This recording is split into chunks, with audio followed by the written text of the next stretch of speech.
What is up, guys? Welcome to blue sky, sunshine, warm tarmac, and actually it's 19.5 degrees. So a slightly different story to when I was on the other side of the road. Very excited about driving down to Monaco, wearing pretty much exactly the same thing. We are sadly driving away from Monaco. It has been an amazing 4 days, but we need to head back because we have got another adventure that takes us far, far away from the United Kingdom. And myself and Sam have just filmed a Q&A for his channel talking about what that is. Sam and I are heading to California when this video goes live on Friday, tomorrow. We've had an amazing 4 days in Monaco. We have filmed so much that in fact the videos that I put live is not all that I filmed. On the morning after that we arrived in Monaco, I jumped in the passenger seat of a Mansory Stallone 599, one of 5. There was originally 6, but one got crashed. So there is only 5 in the world, and it has got a special place in my heart because I filmed it in London back in 2007, 2008. So this is my very quick ride in a Mansory Stallone 599. A Marmite car. Some people might love it, some people might hate it. I thought it was awesome, and it sounded epic.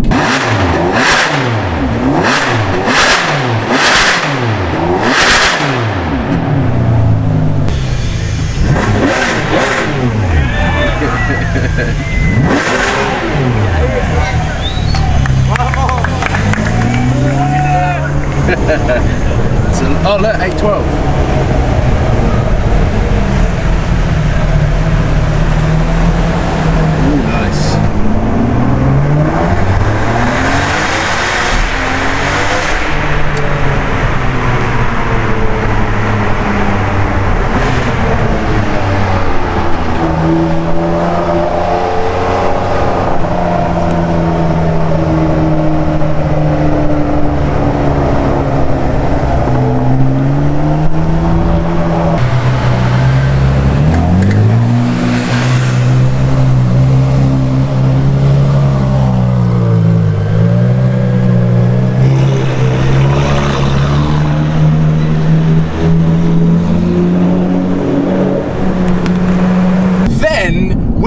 On to the day that I drove the beautiful baby blue MSO McLaren 720S, while Sam drove the Larini Lamborghini Aventador SV for the first time. On the way down to collect the two cars, I bumped into a very special car, a Lamborghini Miura SV. I freaked out a little bit, not because I'm massively into my classics, but just because I know how rare that car is and how special it is to the Lamborghini history. It looked amazing on the road, it sounded very cool, and whilst I've had a very brief convoy with it, it was a very, very cool experience. But then we move on to my experience driving the Lamborghini Aventador SV. Now, I've driven that car a couple of times and made a couple of videos on driving that car, but it was the first time that I'd heard a Larini exhaust system, and it was the first time that I'd driven an Aventador SV with a Larini exhaust system, of course, because it was the first time that I'd heard one. But anyway, I did a bit of an exhaust expert on the car. You cannot turn down the opportunity of driving an Aventador SV, and I had to film it and capture the mega sounds that came out the back of that V12. So you get all sorts of different systems available for the Aventador and the Aventador SV. Most notably, the Capristo is by far the most popular that you see in videos in London. And this is the first time that I've heard a Larini SV.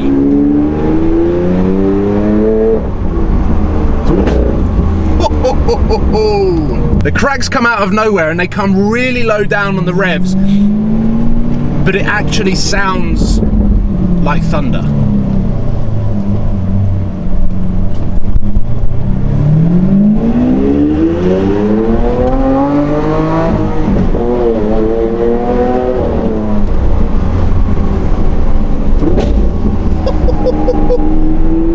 So there's now whip cracks on the downshift.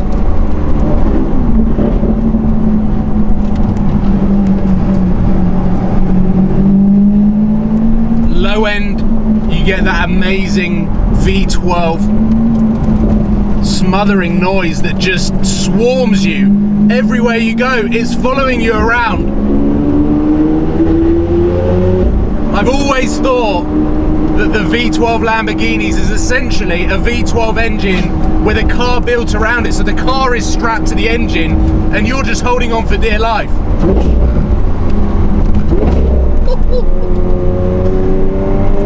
There is a massive emphasis on the downshifts. And you've got this amazing tone throughout the rev range now that, yes, you had in the standard car, why would you not? But it's just like, it is the coolest thing ever.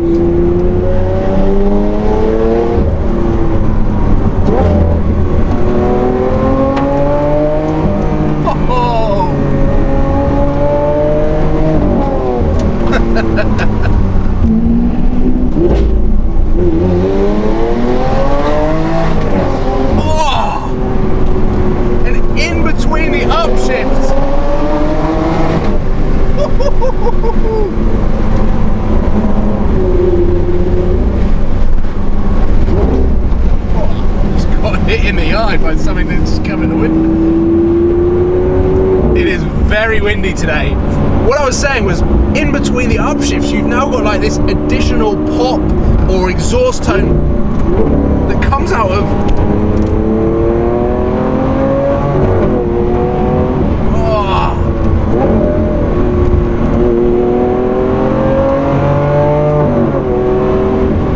And it may sound like I'm right at the top of the rev range.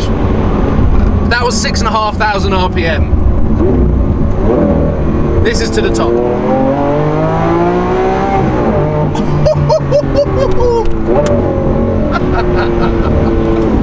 Oh man, let's try and make this car sound like thunder.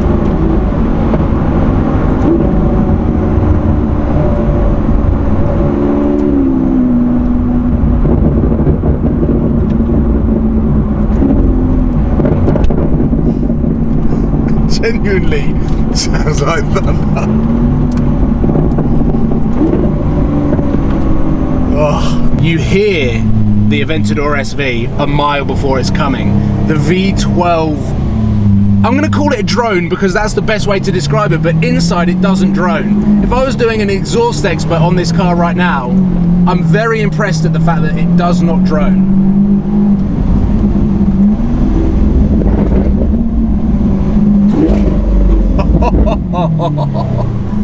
It's just that single clutch gearbox generates a slower downshift, and therefore the sound is extended, and it's only milliseconds, but the downshift sound is extended in a way that just emphasizes the tone of this car and the sound that it produces. That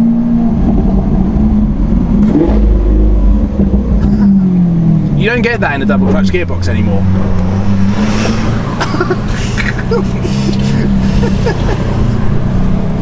One thing I've also learned from this is that the French don't like waiting. Right, let's get some more crackles.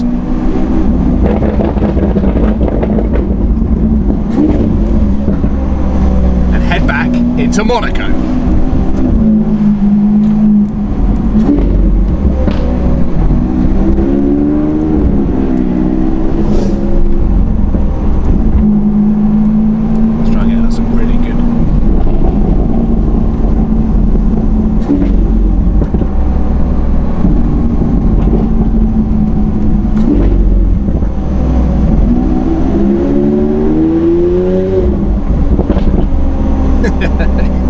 You could just have where'd they come from?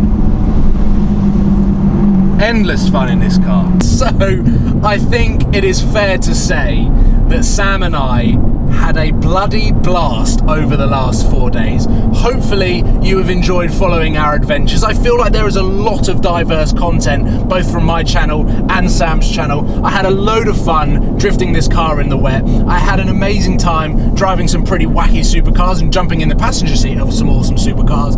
Whilst the weather wasn't that kind to us, and we kind of had the same weather as what the United Kingdom was getting, it was so good to be down in Monaco. The atmosphere is always electric down there. Make sure that you tune into Sam's video, because in his Q&A we actually talk about some of the tips on how to save money on doing a trip to Monaco, and I calculated that I reckon you could do a week in Monaco for around £300. If he cut that entire question out of the Q&A, then I'm sorry.